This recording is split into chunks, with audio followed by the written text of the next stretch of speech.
Bonjour, et aujourd'hui je vais vous parler d'une personne qui a subi de l'harcèlement moral au travail. Donc cette personne qui est reconnue handicapée, donc qui s'appelle Florian Desgales, qui a une sclérose en plaques et que voilà, qu'il a demandé à sa boîte de pouvoir travailler dans ses conditions à lui, hein, dues à sa sclérose en plaques, mais qui n'ont pas voulu et que résultat il s'est retrouvé en dépression, donc il est tombé malade, il s'est retrouvé en dépression, donc un long arrêt maladie, et il s'est fait licencier.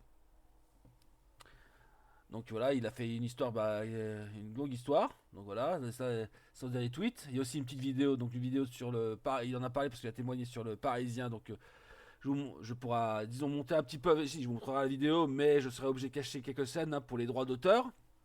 Donc voilà, je viens d'apprendre que l'entreprise Transland, après avoir été condamnée en appel pour harcèlement moral, avait décidé de se pouvoir en cassation dès le 5 décembre. Il n'avait pas informé mon avocat, c'est décision purement politique. Les élus Alain Roussel et Renaud Lagrave et la direction veulent me tuer, je suis anéanti. C'était il y a 6 ans, j'avais créé un compte hérité afin d'alerter sur le harcèlement moral que je subissais de la part de ma direction après avoir annoncé que je souffrais d'une sclérose en plaques. J'ai longtemps témoigné anonymement, comme sur la vidéo ci-dessous, pour aider celles et ceux qui n'ont pas la force de se battre ou de témoigner. Ma direction m'avait refusé en temps partiel thérapeutique ainsi que l'aménagement de mon poste provenant d'une dépression réactionnelle de ma part, dépité de ne pouvoir excéder le métier que j'aimais. Cette situation a duré 3 longues années. Euh, voilà. En 2 mots, j'ai subi après cette annonce insulte, raciste, pression, rejet de préconisation et de la médecine du travail, annulation des visites médicales qui devaient confirmer mon état de santé, mes aménagements de poste et incitation insultant. Je suis alors tombé en dépression en réaction en tant qu'injustice au bout de 3 ans. J'ai été licencié pour inaptitude placé en invalidité de catégorie 2. Malgré mon aptitude de fait, mon entreprise a pesé de tout son poids pour me détruire moi, le jeune salarié souffrant d'un handicap invisible. J'avais 30 ans. Cette entreprise s'appelle Transland. Vous la connaissez, ce sont les bus que vous voyez passer dans les Landes. Elle dépendait du conseil départemental et était administrée par les élus locaux, l'AIDE, qui sont maintenant sénateurs, présidents de communautés de communes, maires. Ces gens n'ont rien à faire d'autre que se de protéger pour ne pas être éclaboussés. Ils n'ont pas écouté les syndicats, m'ont affirmé que les sociétés respectaient le droit du travail. Quand la direction, elle est toujours la même, certains ont même été promus depuis que les gérantes est passée de la région Nouvelle-Aquitaine qui ferment également les yeux. Mince, c'est ça que je vais faire. L'an dernier, le tribunal de prud'homme de Dax m'avait débouté. La réalité que le jugement a été rendu par la belle-sœur du président du conseil industriel, mais aussi du plus gros client de cette entreprise. Aujourd'hui, la société Transland a été enfin condamné par le cour appel à Pau à me verser d'importance dommages d'intérêt pour motif de harcèlement moral, licenciement nul, préjugé moral subi pendant l'exécution de mon contrat de travail. Ce n'est malheureusement pas la première fois que la société Transland est condamnée pour harcèlement moral, à verser des dommages d'intérêt et l'ancien salarié. Ces sommes sont réglées par l'argent public, mais tout le monde s'en fiche. La prochaine étape, je jouerai au tribunal pénal avec le procès verbal. L'établissement par l'inspectrice du travail. Un juge d'instruction vient d'être désigné par la procédure. Merci à vous tous qui me suivez ici. Depuis le début, votre soutien de ma force. Je terminerai ce long week-end, ce long tweet, excusez-moi, en passant à Jennifer, ma compagne, m'ont pillé là mon avis sans que je serai plus là pour écrire cette ligne. Croyez-vous, ne lâchez rien. Donc là, nous avons le petit lien parisien. Je crois que la vidéo, oui, attendez. Voilà, ça c'est. Donc on va cacher le truc. Voilà. Là, et vous allez écouter ce qu'il dit. Donc c'est la personne en elle-même qui a témoigné au Parisien. Donc il s'est fait pas. Donc il avait changé de nom, hein, donc il voulait rester anonyme, il s'est fait appeler Eric. Jusqu'à aujourd'hui qu'il a dit que c'était bien lui, hein. Donc voilà, je vous fais écouter la Mondiale vidéo. de lutte contre la sclérose en plaques.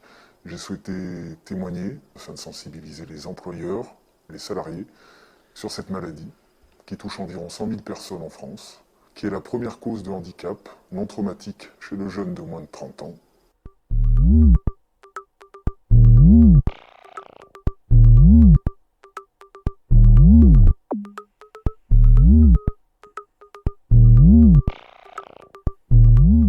Si j'ai souhaité parler aujourd'hui, c'est pour vous faire part des discriminations et du harcèlement moral que j'ai subi au travail.